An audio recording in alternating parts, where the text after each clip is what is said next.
حضرت لوط علیہ السلام حضرت ابراہیم علیہ السلام کے بھائی حران بن طاہر آزر کے بیٹے اور حضرت ابراہیم علیہ السلام کے بھتیجے تھے۔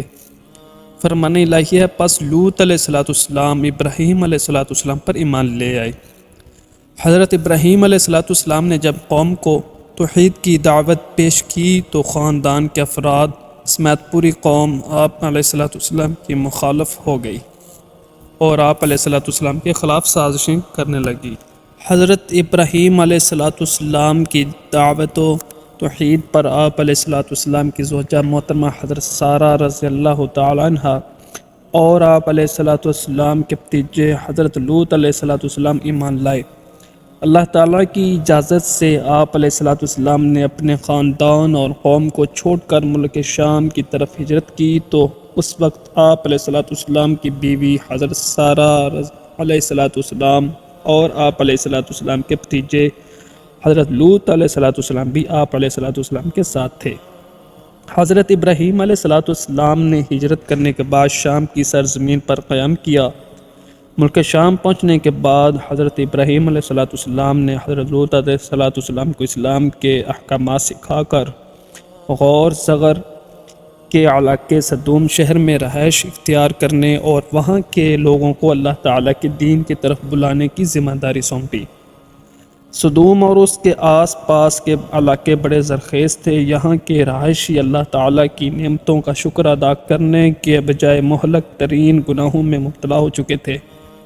اللہ رب العزت نے حضرت لوط علیہ السلام کو بھی نبوت سے سرفراز فرمایا اور انہیں اپنی قوم کو برائیوں سے باز رکھنے کا حکم دیا۔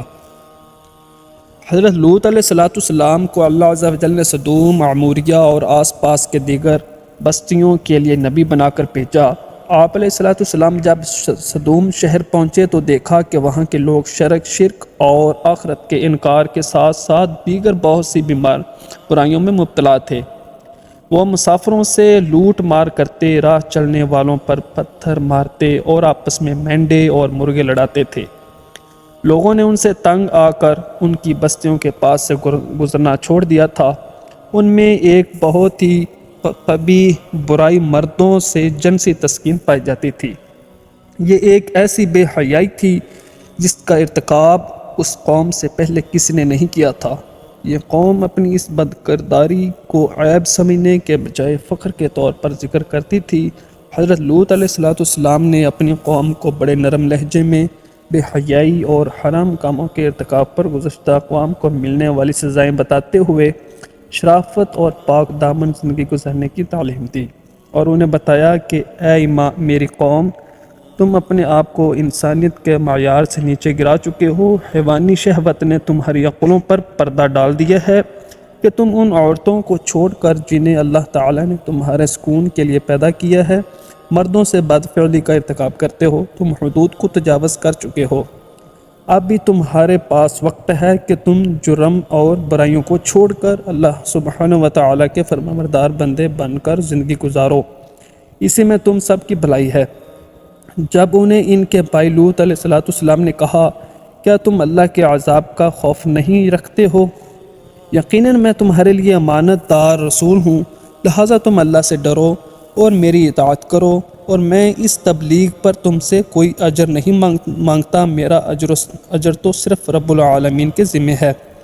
کیا تم جنسی تسکین کے لیے دنیا والوں میں سے مردوں کے پاس جاتے ہو اور تم اپنی وہ بیویاں چھوڑ دیتے ہو جو تمہارے رب نے تمہارے لیے پیدا کی ہیں، بلکہ تم لوگ تو حد ہی سے گزر چکے ہو۔ اور ہم نے لوط علیہ السلام کو پیغمبر بنا کر بھیجا تو انہوں نے اپنی قوم سے کہا کہ تم ایسی بے حیائی کا کام کرتے ہو جو تم سے پہلے دنیا میں سے کسی نے بھی نہیں کیا۔ تم جنسی خواہش پوری کرنے کے لیے عورتوں کو چھوڑ کر مردوں کے پاس جاتے ہو، بلکہ تم تو بالکل ہی انسانیت کی حد سے گزر جانے والے ہو۔ احادیث رسول اکرم صلی اللہ علیہ وسلم، قیامت کے دن اللہ تعالیٰ اس آدمی کی طرف ہرگز نظر رحمت سے نہیں دیکھیں گے جو کسی مرد یا عورت سے بدفعلی کا ارتکاب کرے۔ تم جس شخص کو بھی قوم لوط والا عمل بدفعلی کرتے ہوئے دیکھو تو فاعل اور مفعول دونوں کو قتل کر دو۔ وضاحت: فاعل اور مفعول دونوں کو قتل کرنے کا حکم اس وقت ہے جب بدفعلی میں دونوں کی رضامندی ہو۔ اگر مفعول پر زبردستی کی گئی ہو تو اسے قتل نہیں کیا جائے گا۔ حضرت لوط علیہ السلام نے اپنی قوم کو خوب وعظ و نصیحت کی اور انہیں اللہ تعالیٰ کی نافرمانی کرنے پر عذاب الہی کا خوف دلایا، لیکن انہوں نے وعظ و نصیحت کو قبول کرنے کی بجائے حضرت لوط علیہ السلام کو جھٹلا دیا اور کہا، آپ پاک دامن رہنا چاہتے ہیں تو ہمارے علاقے سے چلے جائیں، جس عذاب سے آپ ہمیں ڈرا رہی ہیں وہ بھی لے آئیں اور ہم بھی پھر بھی اپنی اس حرکت سے باز نہیں آئیں گے۔ فرمان الہی ہے۔ قوم لوط نے بھی رسولوں کو جھٹلایا۔ قوم لوط نے کہا، اے لوط، اگر تم اس تبلیغ سے باز نہ آئے تو تمہیں جلا وطن کر دیا جائے گا۔ ان لوط علیہ السلام کی قوم کا جواب بس یہی تھا کہ وہ آپس میں کہنے لگے، ان لوگوں لوط علیہ السلام اور ان پر ایمان لانے والوں کو اپنی بستی سے نکال دو، یہ لوگ بڑے پاک صاف بنتے ہیں۔ بس ان کی قوم کا جواب یہی تھا کہ انہوں نے کہا، اگر تم سچے ہو تو ہم پر اللہ تعالیٰ کا عذاب لے آؤ۔ حضرت لوط علیہ السلام نے اپنی قوم کو بڑے نرم لہجے میں وعظ و نصیحت کی، لیکن چند لوگوں کے علاوہ کسی پر بھی اس کا اثر نہ ہوا، اور قوم نے آپ علیہ السلام کو مختلف تکالیف پہنچانے کے ساتھ ساتھ عذاب کا مطالبہ بھی کر دیا۔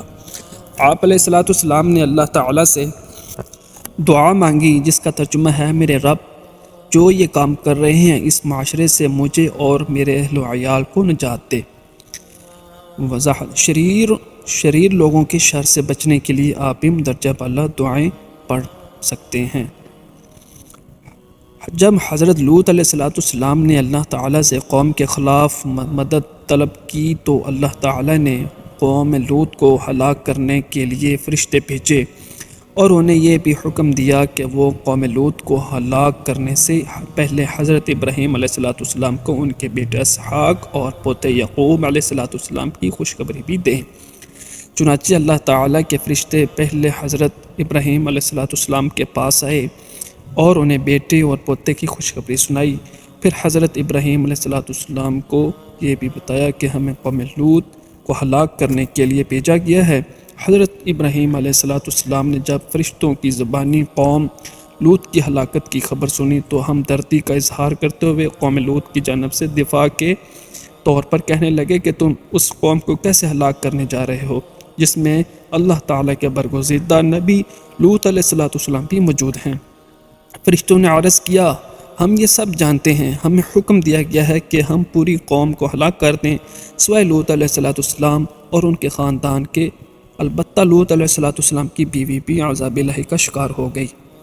جب ہمارے بھیجے ہوئے فرشتے، اللہ پاک نے یہاں پہ ارشاد فرمایا ہے کہ جب ہمارے بھیجے ہوئے فرشتے اسحاق علیہ السلام کی خوشخبری لے کر ابراہیم علیہ السلام کے پاس آئے تو انہوں نے فرشتوں نے یہ خوفناک خبر دیتے ہوئے کہا کہ ہم اس بستی صدوم والوں کو ہلاک کرنے والے ہیں، اس لیے کہ یہاں کے رہنے والے ظالم گنہگار ہیں۔ ابراہیم علیہ السلام نے کہا، وہاں تو لوط علیہ السلام بھی موجود ہیں، تم انہیں کیسے ہلاک کرو گے؟ فرشتوں نے کہا، ہم خوب جانتے ہیں کہ وہاں کون کون ہیں، بلا شبہ ہم لوط علیہ السلام اور ان کے خاندان کو بچا لیں گے سوائے ان کی بیوی کے جو پیچھے رہ جانے والوں میں سے ہوگی۔ جب ابراہیم علیہ السلام کا ڈر اور خوف جاتا رہا اور انہیں بیٹے اور پوتے کی خوشخبری مل چکی تو وہ ابراہیم علیہ السلام ہمارے بھیجے ہوئے فرشتوں سے قوم لوط کے بارے میں بحث کرنے لگے۔ یقیناً ابراہیم علیہ السلام بڑے نرم مزاج، نرم دل اور بہت زیادہ اللہ کی طرف جھکنے والے تھے۔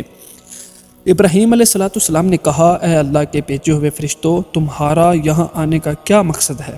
انہوں نے فرشتوں نے جواب دیا، ہم ایک مجرم قوم لوط کی طرف بھیجے گئے ہیں تاکہ ہم ان پر مٹی کے ٹھیکری نما پتھر برسائیں جو حد سے گزر جانے والوں کی ہلاکت کے لیے آپ کے رب کی طرف سے نشان زدہ ہیں۔ پس اس بستی میں جو بھی مومن تھے ہم نے انہیں نکال لیا ہے، پس ہم نے وہاں سوائے ایک گھر کے مسلمانوں کا کوئی گھر نہیں پایا، اور ہم نے اس میں لوگوں کے لیے ایک نشانی چھوڑ دی جو دردناک عذاب سے ڈرتے ہیں۔ حضرت ابراہیم علیہ السلام کو بیٹے اور پوتے کی خوشخبری دینے کے بعد وہ فرشتے حضرت لوط علیہ السلام کے پاس نہایت حسین و جمیل نوجوان لڑکوں کی صورت میں مہمان بن کر صدوم پہنچے۔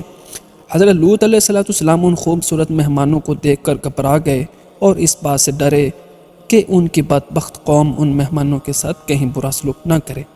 حضرت لوط علیہ السلام ابھی اسی فکر میں تھے کہ قوم کے لوگوں کو آپ علیہ السلام کے پاس آنے والے مہمانوں کے بارے میں معلوم ہو گیا، اور انہوں نے آ کر حضرت لوط علیہ السلام سے یہ مطالبہ کیا کہ انہیں ہمارے حوالے کرو تاکہ ہم ان سے اپنی جنسی خواہش پوری کریں۔ آپ علیہ السلام بہت غمگین ہوئے۔ حضرت لوط علیہ السلام کی پریشانی کو دیکھ کر فرشتوں نے کہا، آپ ہماری ظاہری صورتوں کو دیکھ کر گھبرائیں نہیں، ہم انسان نہیں بلکہ اللہ سبحانہ و تعالیٰ کے بھیجے ہوئے فرشتے ہیں جو آپ علیہ السلام کی دعا کے نتیجے میں آپ علیہ السلام کی قوم کو ہلاک کرنے کے لیے آئے ہیں۔ تب آپ علیہ السلام کو اطمینان ہو گیا۔ فرمان الہی ہے، پھر جب ہمارے قاصد پہ فرشتے نہایت خوبصورت کم عمر نوجوان لڑکوں کی شکل میں لوط علیہ السلام کے پاس پہنچے تو وہ لوط علیہ السلام ان کی وجہ سے غمگین ہو گئے اور دل ہی دل میں گھٹن محسوس کرنے لگے کہ ان خوبصورت نوجوانوں کو میں اپنی قوم کی بدفعلی سے کیسے بچاؤں گا۔ قاصدوں نے کہا، آپ خوف نہ کھائیے اور نہ ہی غمزدہ ہوں، ہم آپ کو اور آپ کے گھر والوں کو بچا لیں گے، سوائے آپ کی بیوی کے، وہ پیچھے رہ جانے والوں میں سے ہوگی۔ ہم اس بستی والوں پر ان کی نافرمانیوں کی وجہ سے آسمان سے عذاب نازل کرنے والے ہیں، اور بلا شبہ ہم نے اس بستی کو ان لوگوں کے لیے عبرت کی نشانی بنا دیا ہے جو عقل رکھتے ہیں۔ جب ہمارے بھیجے ہوئے فرشتے لوط علیہ السلام کے پاس پہنچے تو وہ ان کی وجہ سے بہت غمگین ہوئے اور دل ہی دل میں کٹن کرنے لگے اور کہنے لگے کہ آج کا دن بڑی مصیبت کا دن ہے۔ آخر کار لوط علیہ السلام خاموشی سے انہیں اپنے گھر لے آئے، لیکن آپ علیہ السلام کی بیوی نے قوم کو ان مہمانوں کی خبر دے دی، اور ان لوط علیہ السلام کی قوم کے لوگ دوڑتے ہوئے ان کے پاس آ پہنچے، جبکہ وہ تو پہلے ہی سے برائیوں کا ارتکاب کیا کرتے تھے۔ لوط علیہ السلام نے بڑے مشفقانہ انداز میں سمجھاتے ہوئے کہا، اے میری قوم، یہ میری قوم کی بیٹیاں موجود ہیں، یہ تمہارے لیے پاکیزہ ہیں، لہٰذا تم ان سے نکاح کر لو، اللہ سے ڈرو۔ اور شہر صدوم والے لوط علیہ السلام کے پاس خوشیاں مناتے ہوئے بدکاری کی نیت سے آئے۔ لوط علیہ السلام نے کہا، یہ لوگ میرے مہمان ہیں، لہٰذا تم مجھے رسوا نہ کرو، اللہ سے ڈرو اور مجھے ذلیل نہ کرو۔ انہوں نے قوم لوط نے کہا، کیا ہم نے تجھے دنیا والوں کی حمایت سے روکا نہیں کہ نہ کرو؟ لوط علیہ السلام نے کہا، اگر تمہیں کچھ کرنا ہی ہے تو یہ میری قوم کی بیٹیاں موجود ہیں، تم ان سے نکاح کر لو۔ انہوں نے قوم لوط نے جواب دیا، اے لوط علیہ السلام، تم بخوبی جانتے ہو کہ ہمیں تو تمہاری قوم کی بیٹیوں کی کوئی خواہش نہیں ہے، اور تم تو ہماری چاہت سے بخوبی واقف ہو۔ لوط علیہ السلام نے کہا، کاش کہ مجھ میں تم سے مقابلے کرنے کی قوت ہوتی کہ میں تمہیں سیدھا کر دیتا یا میں کسی مضبوط سہارے کی پناہ لے لیتا۔ حدیث رسول اکرم صلی اللہ علیہ وسلم، اللہ تعالیٰ لوط علیہ السلام پر رحمتیں نازل فرمائے کیونکہ وہ ایک مضبوط سہارا اللہ تعالیٰ کی پناہ لیتے تھے، یعنی ابراہیم علیہ السلام نے انہیں صدوم شہر کی طرف اکیلے ہی بھیجا تھا، اور ان کا وہاں کوئی کنبہ، قبیلہ اور خاندان نہیں تھا، اور بیوی بھی کافرہ تھی۔ حضرت لوط علیہ السلام اور مومنین کے عذاب الہی کی آمد سے قبل ہجرت، عذاب الہی کی آمد سے پہلے ہی حضرت لوط علیہ السلام اپنے خاندان اور مومنوں کو لے کر حضرت رات میں صدوم سے ہجرت کر گئے۔ آپ علیہ السلام کی بیوی نے آپ کے ساتھ چلنے سے انکار کر دیا۔ آخر کار جب رات کا آخری حصہ آیا، اللہ تعالیٰ نے آپ علیہ السلام سے کیے ہوئے وعدے کے مطابق ایک زوردار چیخ بھیجی جس نے قوم لوط کے دل ہلا کر رکھ دیے۔ فرشتوں نے انہیں زمین سے اٹھا کر آسمان کی طرف بلند کیا اور پلٹا کر دوبارہ زمین کی طرف پھینک دیا۔ پھر ان پر نشان زدہ مخصوص پتھروں کی بارش برسائی جس سے وہ تباہ و برباد ہو گئے۔ اس واقعے کو اللہ رب العزت نے بعد میں آنے والوں کے لیے عبرت بنا دیا۔ فرمان الہی ہے، جب رات کا کچھ حصہ باقی رہ جائے تو آپ اپنے خاندان ایمان والوں کو لے کر یہاں سے نکل جائیے، اور آپ اپنے خاندان کے پیچھے چلیے، اور تم سب لوگوں میں سے کوئی بھی پیچھے مڑ کر نہ دیکھے، اور جہاں جانے کا تمہیں حکم دیا جا رہا ہے وہاں چلے جائیے، ہم نے اسے لوط علیہ السلام کو اپنا یہ فیصلہ سنا دیا کہ صبح ہوتے ہی ان مجرموں کی جڑ کاٹ دی جائے گی۔ فرشتوں نے آپ کو پریشان دیکھ کر کہا، اے لوط، بے شک ہم آپ کے رب کے فرشتے ہیں۔ تو دوستو، آپ نے ابھی پورا واقعہ سنا ہے، تو آپ اس بات سے ہی اس کا اندازہ کر سکتے ہیں کہ دیکھیں آج اس وقت ہم میں کون سا گناہ نہیں ہے۔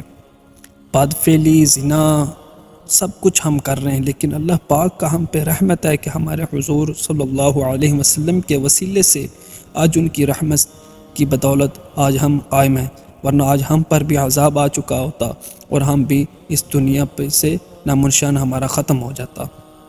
تو دوستو، اللہ پاک سے گناہوں کی توبہ کرتا رہا کریں اور 5 وقت کی نماز پڑھتے رہا کریں۔